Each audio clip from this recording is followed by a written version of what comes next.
हिमाचल की मंडी लोकसभा क्षेत्र से भाजपा सांसद एवं फिल्म अभिनेत्री कंगना रनौत के विरुद्ध किसानों के अपमान एवं राजद्रोह के मामले में आज special court MP MLA Anuj Kumar Singh की कोर्ट में दोनों पक्षों की बहस सुनी गई।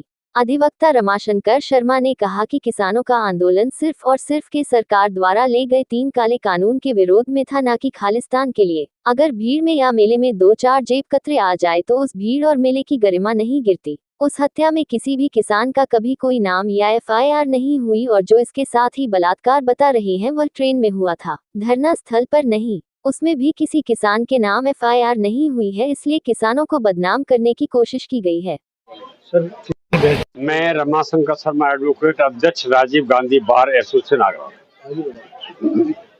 कंगना रनौत जो हिमाचल प्रदेश के मंडी लोकसभा क्षेत्र से भाजपा सांसद हैं, फिल्म अभिनेत्री हैं, उनके खिलाफ जो बात दायर किया था मैंने किसानों के अपमान और राजद्रोह में, उसमें कल MP MLA special court MP MLA में दोनों पक्षों की बहस हुई थी। उनकी तरफ से अनुसुईया चौधरी जो सुप्रीम कोर्ट की अधिवक्ता वो आई थी, उनके 2-3 वकील और आए थे।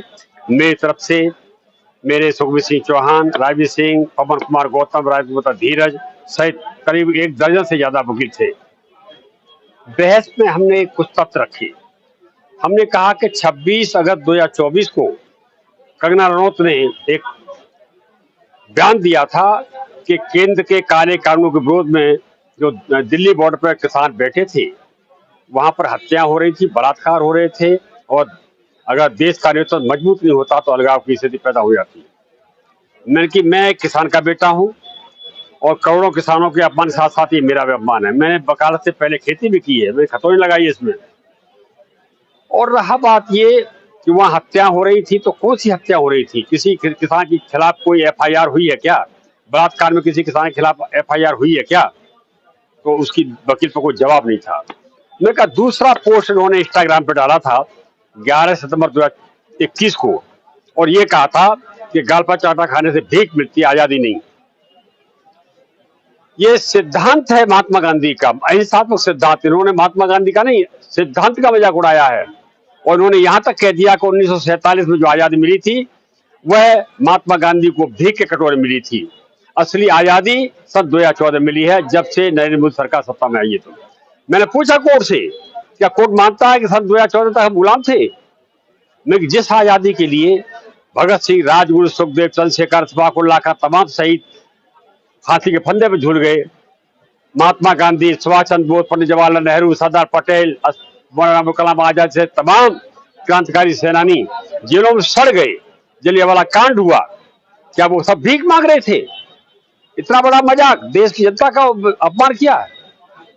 मैंने कहा ये कहती हैं अपनी बहस में कि वहां पे एक लड़के का मर्डर करके एक लाश किसानों के धरने के पास पेड़ पर अटका दी गई थी। ये कहती हैं कि बंगाल से आई हुई युवती के साथ ट्रेन में बलात्कार हुआ था।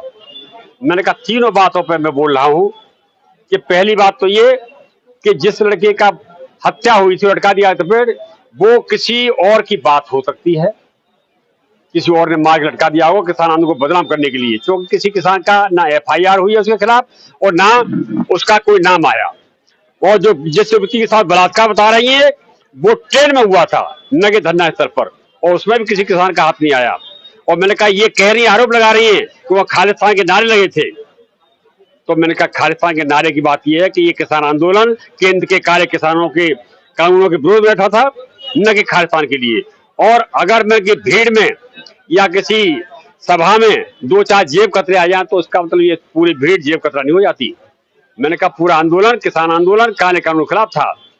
तो इस तरीके से मैंने कहा ये बदनाम करने की कोशिश इन्होंने। और मैं कि भटिंडा में भी इनके खिलाफ ये तलब हुई है, पंजाब के भटिंडा में इसी सेब केस में, क्योंकि वहां पर उन्होंने ये बयान दिया था कि किसान आंदोलन के दौरान जो महिलाएं धरने पर बैठी थी वह 100 रुपए रोज लेकर के और एक साल लेकर के बैठी थी। एक लड़की ने जिसकी माँ बैठी थी उसने इनके गाल पर चाटा भी दिया था। मैंने कि कंगना जी कि और ये बकरी खड़ी है, ये बताएं चाटा पड़ा था कि पड़ा था। और ये भटिंडा कोर्ट ने इसी मामले पे एक 78 साल की महिला महेंद्र कोर्ट ने इनके खिलाफ केस किया, उसमें तलब हुई है। ये हाई कोर्ट गई, वहां पंजाब हाई कोर्ट, कोई राहत नहीं मिली। फिर सुप्रीम कोर्ट गई, सुप्रीम कोर्ट ने फटकारा और ये कहा इनकी बगी साहबा से कि आप जाती हैं, ये वापस लेती हैं, कुछ हमें करना पड़ेगा। मैंने कहा देश का सर्वोच्च न्यायालय सुप्रीम कोर्ट ये कहता है कि अभिव्यक्ति की आजादी के नाम पर आप किसी का अपमान नहीं कर सकते।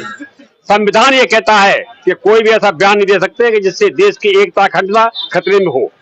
इस तरीके से काफी करीब 3 घंटे बहस चली थी हमारी। 3 घंटे में मैंने कहा ये भी कहा कोर्ट से, मैंने कहा अगर कोर्ट मानता हो कि ये हमें भीख में मिली आजादी तो मैं केस वापस ले लूंगा। कोर्ट मानता हो कि किसान हत्या कर रहे थे, बलात्कार कर रहे थे तो मैं केस वापस ले लूंगा। और मैंने कहा यहाँ तक ले लूंगा कि अगर कंगना रनौत यहाँ तलब हो जाए, आ जाए और देश से माफी मांग रहे तो भी मैं इस केस को वापस ले लूंगा, क्योंकि मेरा कंगना से कोई ना दुश्मनी है, ना मैं उन्हें जानता हूँ, ना वो मुझे जानती है। तो इस बहस के बाद में कोर्ट ने 16 मार्च को जो 500 रुपए का जुर्माना लगाया था कंगना रनौत के ऊपर, वो हमें दिलवाया। वो जुर्माना हमने प्राप्त किया। उसके बाद में कोर्ट ने दोनों पक्षों की बहस सुनी। बहस सुनने के बाद 16 अप्रैल 2026 की तिथि वास्ते आदेश नियत की है। अब देखते हैं कोर्ट क्या करता है।